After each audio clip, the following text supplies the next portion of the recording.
Buenas a todas y todos, soy Marcelo Guagnini y en esta presentación vamos a conocer y repasar la estructura anatómica e histológica de los órganos que conforman el sistema inmune.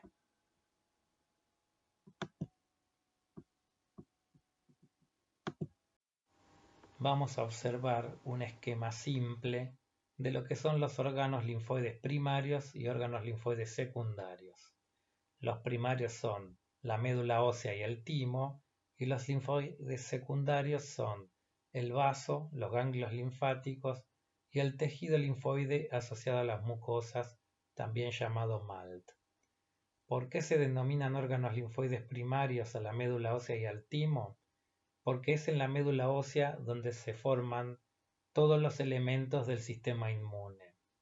Ahora bien, la pregunta sería, ¿por qué el timo es un órgano linfoide primario si no es donde se forman en realidad los elementos linfoides? Lo que ocurre es que aquí es que se diferencian o maduran algunos de los linfocitos, fundamentalmente estamos hablando de los linfocitos T, por lo cual sin esta maduración no podrían cumplir su función en el sistema inmune. Entonces, ¿qué es la hematopoiesis? Es la formación y desarrollo de glóbulos rojos y blancos.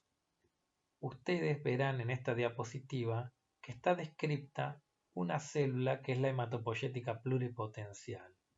Estas células dan origen a progenitores linfoides y mieloides. Con diversas técnicas uno las puede individualizar, ya que con coloraciones habituales, como las que vamos a ver más adelante, de hematoxilina y eosina, son muy difíciles de encontrar en la médula. Entonces, se denominan CD34 porque CD significa Cluster of Differentiation, o sea, grupos de diferenciación. 34 es un número arbitrario que se da a ese receptor. Entonces, con la técnica que comentamos de inmunohistoquímica que usa anticuerpos monoclonales, esos anticuerpos se pueden marcar y el anticuerpo así marcado se une al receptor pudiendo individualizar a dicha célula.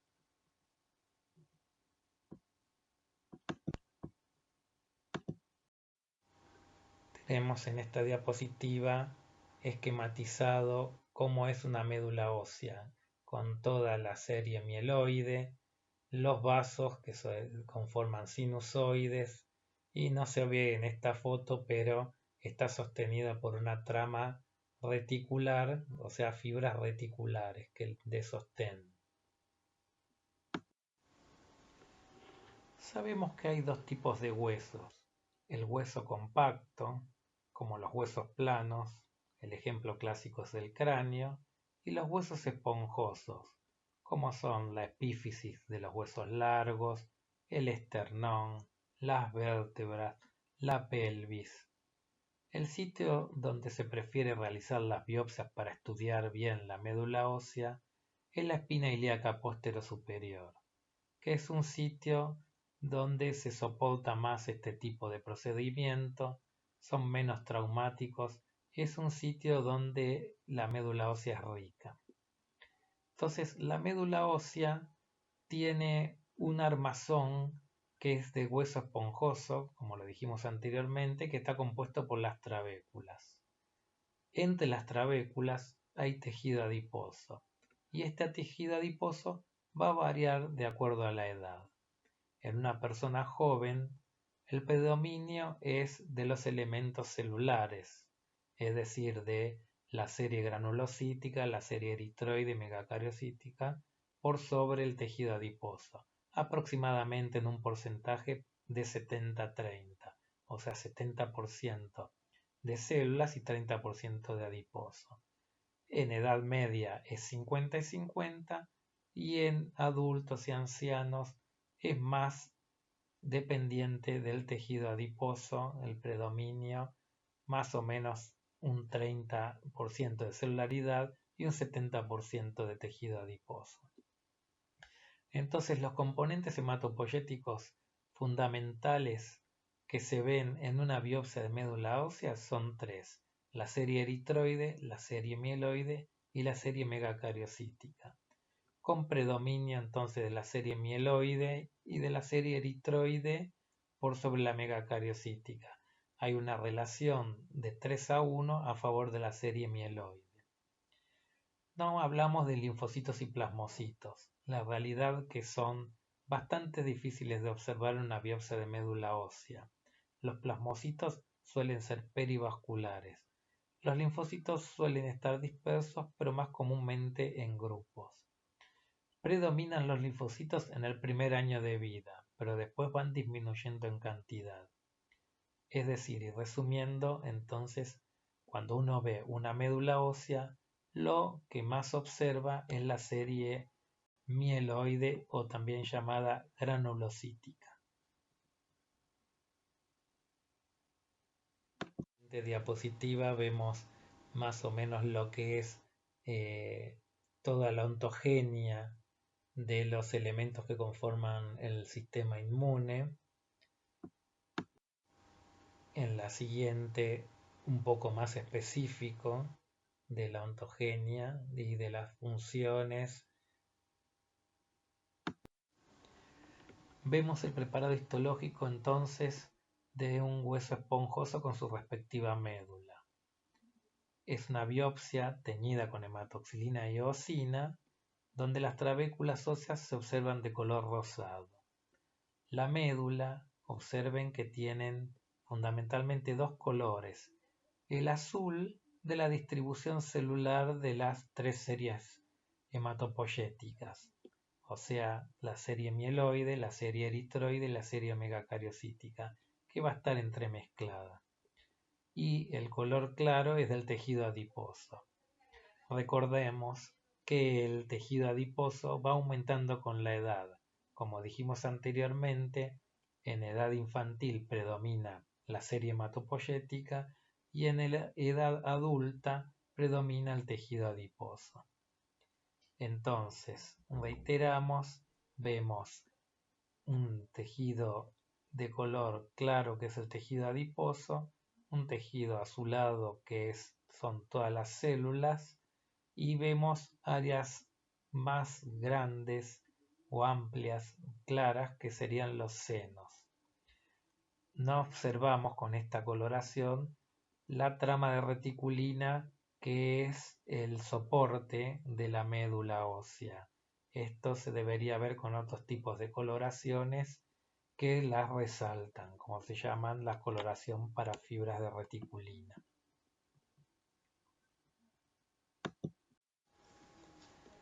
Bueno, entonces la médula ósea está conformada por cielo y mieloide, que son los polimorfos nucleares, por eritroide, donde predominan los eritroblastos. Recordemos que los glóbulos rojos, antes de perder el núcleo, tienen un núcleo redondo y bien oscuro central, y la serie megacariocítica. Lo que se destaca a primera vista son los megacariocitos por su tamaño y por ser multinucleados, pero la realidad es que el predominio de las series está dado por la serie mieloide. Ya dijimos que en general la relación mieloide-eritroide es de 3-1. Recordemos entonces que entremezclados con los elementos maduros, que son los polimorfos nucleares, con los núcleos irregulares, hay otras células inmaduras con núcleos menos lobulados y más grandes y que son difíciles de caracterizar si corresponden a serie eritroide o a serie mieloide. Entonces vemos el preparado histológico, observamos que la célula que más llama la atención, la grande en el medio con un amplio citoplasma y muchos núcleos, es un megacariocito. Del megacariocito, del citoplasma específicamente, es que se desprenden las plaquetas. Después vamos a ver células que se ven más oscuras y redonditas, que son los eritroblastos. Recuerden que el eritrocito, antes de ser eritrocito, es eritroblasto y es nucleado. Y después vemos células que tienen núcleos como si fueran arriñonados o encallados, que son los polimorfos nucleares. Entre todo esto vemos los glóbulos de tejido adiposo y la mayoría de las células tienen una estructura con núcleos más grandes y son bastante difíciles de interpretar si corresponden a la serie inmadura mieloide o eritroide. Acá lo observamos a mayor aumento y marcamos algunas de estas células, ¿no? Los adipocitos, el megacariocito. Vemos un polimorfo nuclear maduro, vemos un eritrocito que en realidad es un eritroblasto porque es el núcleo redondo y oscuro. Vemos, por ejemplo, un eosinófilo inmaduro, donde vemos bien los gránulos eosinófilos, pero el núcleo es más grande.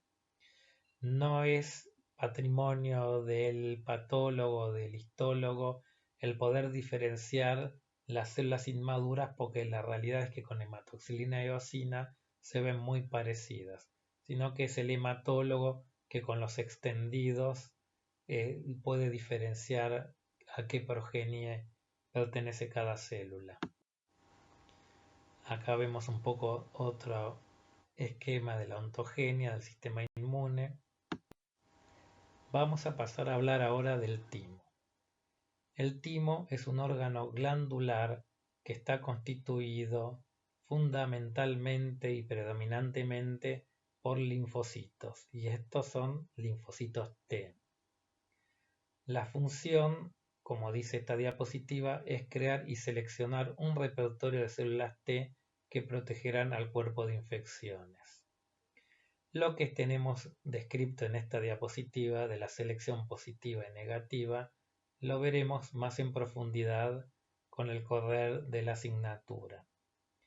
Allí ustedes pueden ver dónde está ubicado el timo, lo que sería el mediastino, súpero anterior entre pulmones, cercano a la laringe y cercano a la tiroides.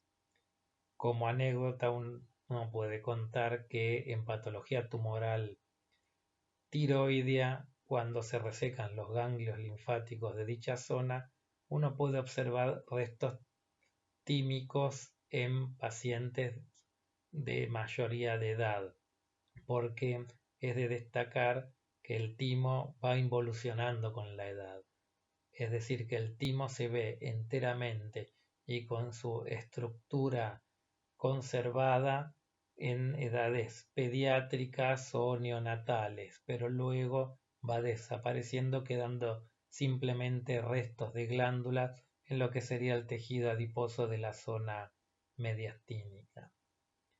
Entonces, observamos un esquema de la histología del timo.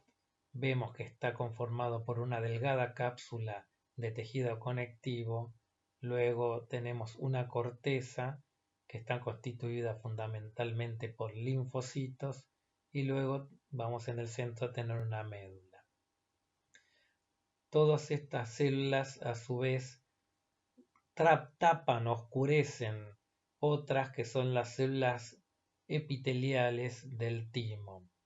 Estas células epiteliales más adelante vamos a ver que tienen una función primordial en las presentaciones de los antígenos.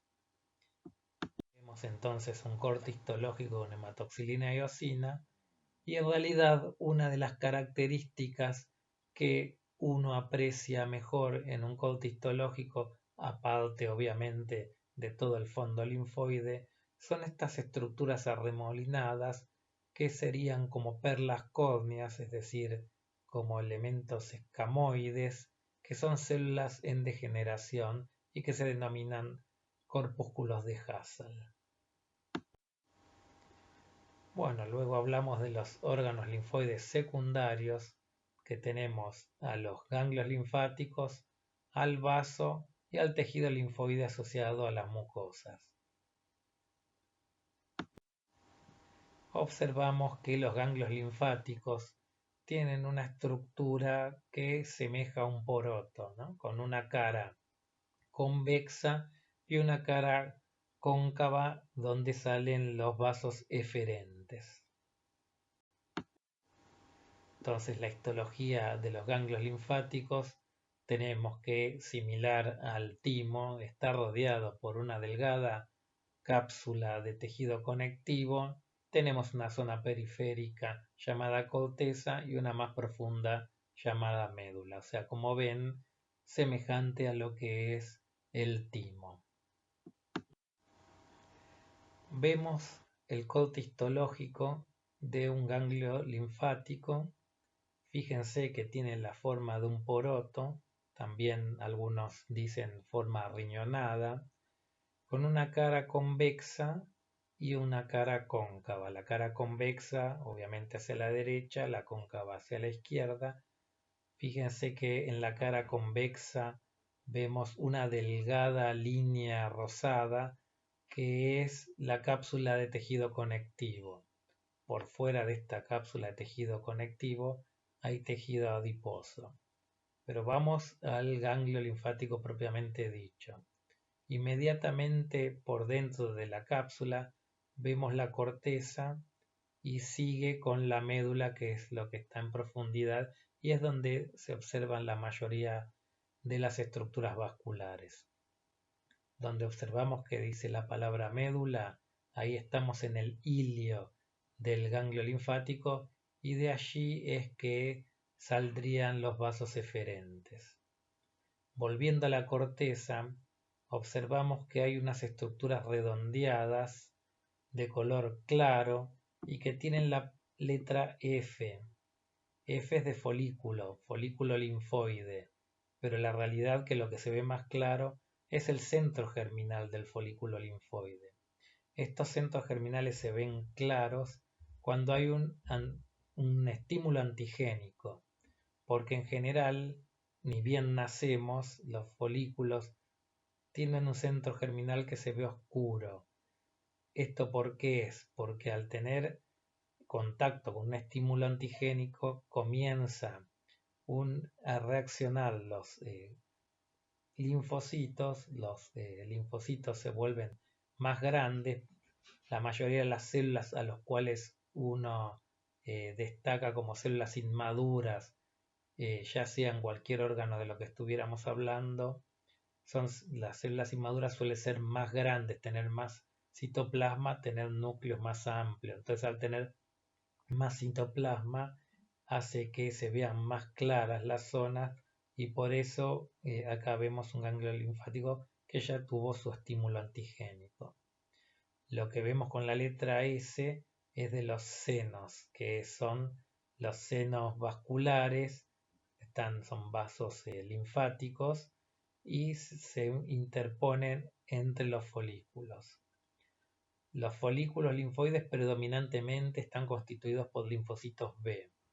Las zonas interfoliculares y que rodean a los senos están fundamentalmente constituidos por linfocitos T. Acá vemos otro corte donde observamos la cápsula de tejido conectivo. Este es otro ganglio linfático. Fíjense que pegado tenemos a los folículos linfoides. Los tenemos con sus centros germinales bien notorios y rodeando a los centros germinales vemos un área algo más oscura que se llama zona del manto. Así que en realidad un folículo linfoide se compone por tres zonas. Se compone por un centro que es el centro germinal, una inmediatamente alrededor que es el manto y hay otra zona alrededor del manto que en realidad es bastante poco perceptible que se llama seno marginal. Entonces acá en esta diapositiva más o menos volvemos a repasar algunos conceptos de los cuales acabamos de comentar. Vemos otro corte de un ganglio linfático, vemos el tejido adiposo, luego la cápsula de tejido conectivo, la zona B, como dijimos anteriormente, que fundamentalmente predomina en los folículos linfoides, la zona T, que es la interfolicular. Bueno, en esta diapositiva vemos la utilización de otra técnica, que es la técnica de inmunohistoquímica. Ya hablamos de ella cuando nos referimos a la célula hematopoyética pluripotencial, cuando dijimos que utilizamos anticuerpos para destacar esa célula y dijimos que la marcábamos con el CD34. En este caso, utilizamos esta técnica para diferenciar los linfocitos T y los linfocitos B. Si bien nosotros ya previamente sabíamos que los linfocitos B conforman el área folicular y los T las áreas interfoliculares, hay veces que los ganglios linfáticos pierden su histoarquitectura y necesitamos saber por cuáles están constituidos predominantemente. Entonces, acá vemos dos técnicas en una, es decir, que el fundamento de la técnica inmunohistoquímica es la misma, pero utilizamos diferentes cromógenos para destacar cada una de las células. Cromógeno rojo para individualizar la zona T, los linfocitos T, y la peroxidasa, que se tiñe de un color marrón o marrón cobrizo, para la B. Como ven, la zona B es redondeada, o sea que está destacado lo que es un folículo linfoide, y es más disperso en la zona T, donde los linfocitos T están en las áreas interfoliculares. Esta técnica, como dijimos, entonces se basa en anticuerpos monoclonales. Los anticuerpos monoclonales son marcados como para, a su vez, que se una al antígeno, que en este caso son los receptores que están en la membrana de las células, y así como dijimos que el CD34 lo usábamos para la pluripotencial, para identificar la zona B usamos CD20, en este caso sería un anti-CD20 porque el linfocito B tiene CD20 en su membrana, y CD3 para los linfocitos T. Usamos un anti-CD3 marcado. Un poco una explicación somera de lo que es la técnica de inmunohistoquímica, que ya la verán más adelante. Este es otro corte histológico también de ganglio linfático, y lo que queremos destacar en esta diapositiva es que el ganglio linfático no solo se compone de linfocitos, de estructuras vasculares, de tejido conectivo, sino que también hay células presentadoras de antígenos, como son las células dendríticas, los macrófagos, y en este caso tienen una marcación propia los macrófagos, que es el pigmento antracótico, que es el carbón, y esto resulta ser de lo que aspiramos continuamente del medio ambiente. Estos son ganglios en general de ubicación mediastinal, y el pigmento antracótico, si bien es algo que no debería ser normal, es común de ver en los ganglios linfáticos de todas las personas, específicamente los ganglios linfáticos mediastinales. Entonces, que se halla el pigmento antracótico en estas células nos sirve para mostrar cómo se ve un macrófago. Es una célula bastante más grande que los linfocitos y tienen ese núcleo ahí que se ve un poco más violáceo. El pigmento antracótico es negro.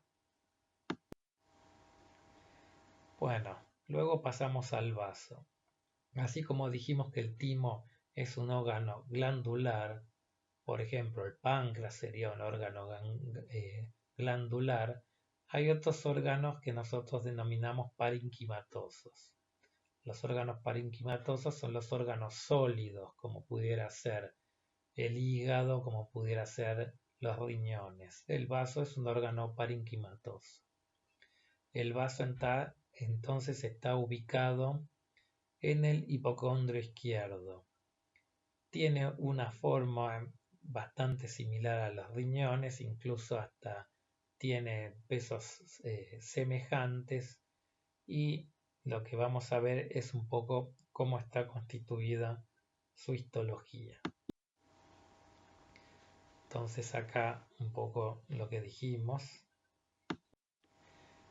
Vemos entonces la estructura histológica del vaso. Entonces, como verán, todos los órganos repiten varias de sus estructuras. Fíjense que tenemos una cápsula de tejido conectivo que rodea al vaso.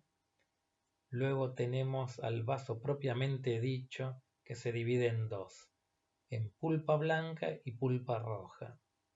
La pulpa roja se denomina así porque está surcada de numerosos sinusoides, que son los que llevan la sangre, o sea, son estructuras vasculares. Y la pulpa blanca está conformada por el nódulo linfoide, es decir, por linfocitos predominantemente. Aunque en la siguiente diapositiva, ese nódulo linfoide tiene una arteriola característica que se denomina arteriola penicilada. El nódulo linfoide tiene una zona central y tiene una zona periférica que quizás en este preparado no es tan fácilmente distinguible, que se llama zona marginal. Ya vamos a ver por qué es importante conocer esta zona marginal. Entonces tenemos la pulpa blanca, el nódulo linfoide con su arteriola penicilada y los sinusoides sanguíneos por donde transcurre la sangre y que también está apoyado en tejido conectivo, que es la pulpa roja. Hemos visto entonces la anatomía de los órganos que componen el sistema inmunológico y hemos repasado su estructura histológica. Las diapositivas siguientes son un poco para recordar cómo se ven las células, pero no cuando forman parte del tejido, sino cuando se ven células sueltas. El hematólogo es el médico que estudia la sangre en su faz líquida. Acá vemos nosotros un tubo de ensayo y vemos cómo se divide el plasma de los elementos formes, es decir, de los elementos celulares, y vemos cómo es su relación. Entonces, ustedes saben que uno puede estudiar un tejido, entonces a ello se le llama técnica histológica, o se pueden estudiar las células sueltas y es un estudio citológico. En esta diapositiva vamos a observar cómo se ven las células, particularmente de la sangre. En esta observamos que los polimorfos nucleares, recordamos entonces polimorfo por la característica de sus núcleos, que son irregulares, no es un núcleo solo y redondo, y las funciones que tienen cada uno de estos polimorfos nucleares. Recordamos entonces que esto es muy importante que lo sepan, que los polimorfos nucleares son los neutrófilos, los eosinófilos y los basófilos. Luego hablamos de otros tipos de células, como son los macrófagos, los mastocitos y las células dendríticas, y allí ven cuál es la función de cada una de ellas. En esta diapositiva entonces hacemos un agrupamiento general de los leucocitos, que los dividimos en granulocitos, estos son los polimorfos nucleares, y a granulocitos, o sea los que no tienen granulaciones en su citoplasma, también son llamados mononucleares porque tienen un solo núcleo. Si bien los polimorfos nucleares también tenían un núcleo solo, era polimorfo, los mononucleares tienen un núcleo solo pero redondeado y más bien central. Acá recordamos que los linfocitos B hay tres tipos o subtipos de linfocitos B, los B1, los B2 y los B de la zona marginal del vaso. Cuando estudiamos el vaso destacamos esta zona, que era la zona que estaba rodeando al nódulo de la pulpa blanca, o sea, la zona más periférica de ese nódulo linfoide. Por eso dijimos que era importante recordarlo cuando vimos la histología. Seguimos con los subtipos de linfocitos B y sus funciones. Observamos cómo vemos un preparado en un extendido de sangre. Los preparados que hemos observado anteriormente de cortes histológicos estaban teñidos con hematoxilina eosina. En vez, esta figura representa un extendido sanguíneo, el cual es coloreado con otro método de coloración que se denomina May-Grunwald-Hiemsa. Esta técnica es la utilizada habitualmente en los laboratorios de hematología. Por eso es que ustedes observan diferencias. Esta técnica, la de May-Grunwald-Hiemsa, resalta algo más las granulaciones citoplasmáticas de los polimorfos nucleares. Por último, y antes de despedirme, les quiero decir que todos los preparados que hemos visto en esta presentación están disponibles en el laboratorio de microscopía. Así es que cuando podamos utilizar dicho escenario, seguramente vamos a poder repasar todo esto con los microscopios. Entonces saludo a todos y cuídense.